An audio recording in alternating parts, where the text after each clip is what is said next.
ختم الله على قلوبهم وعلى سمعهم وعلى أبصارهم غشاوة ولهم عذاب عظيم. السلام عليكم.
بسم الله الرحمن الرحيم. الحمد لله رب العالمين الرحمن الرحيم مالك يوم الدين ونشهد أن لا إله إلا الله ونشهد أن سيدنا ومولانا محمدا عبده ورسوله أرسله إلى الناس كافة بشيرا ونذيرا. أما بعد فإن خير الحديث كتاب الله وخير الهدي هدي محمد صلى الله عليه وسلم وشر الأمور محدثاتها وكل محدثة بدعة وكل بدعة ضلالة وكل ضلالة في النار. فأعوذ بالله السميع العليم من الشيطان الرجيم من همزه ونفخه ونفثه. بسم الله الرحمن الرحيم. هل ينظرون إلا أن تأتيهم الملائكة ويأتي ربك ويأتي بعض آيات ربك يوم يأتي بعض آيات ربك لا ينفع نفسا إيمانها لم تكن آمنت من قبل وكسبت في إيمانها خيرا قل انتظروا إنا منتظرون. سبحانك لا علم لنا إلا ما علمتنا إنك أنت العليم الحكيم. رب اشرح لي صدري ويسر لي أمري واحلل عقدة من لساني يفقه قولي واحلل عقدة من لساني يفقه قولي. ساتھیو، آخرت پر ایمان ایک غیب محض ہے جس پر ہمیں اور آپ کو ایمان لانا ضروری ہے. آخرت پر ایمان کی اہمیت شریعت میں اس قدر زیادہ ہے کہ اللہ تبارک و تعالی نے آخرت پر ایمان لانے کو ہمارے ایمان کا ایک رکن قرار دیا ہے. آمنت باللہ و ملائکتہ و رسلہ وَكُتُبِهِ وَالْيَوْمِ الْآخِرِ. اور آخرت کے دن پر بھی ایمان ہم لاتے ہیں.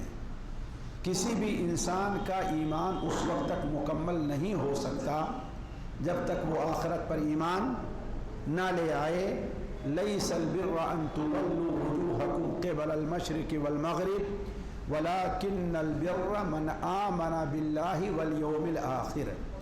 نیکی یہ نہیں ہے کہ مشرق اور مغرب کی طرف رخ کرو، بلکہ اصل نیکی کے اوپر وہ شخص ہے جو اللہ پر ایمان لے آتا ہے اور آخرت کے دن پر ایمان لے آتا ہے. بلکہ بلا آخرت پر ایمان لائے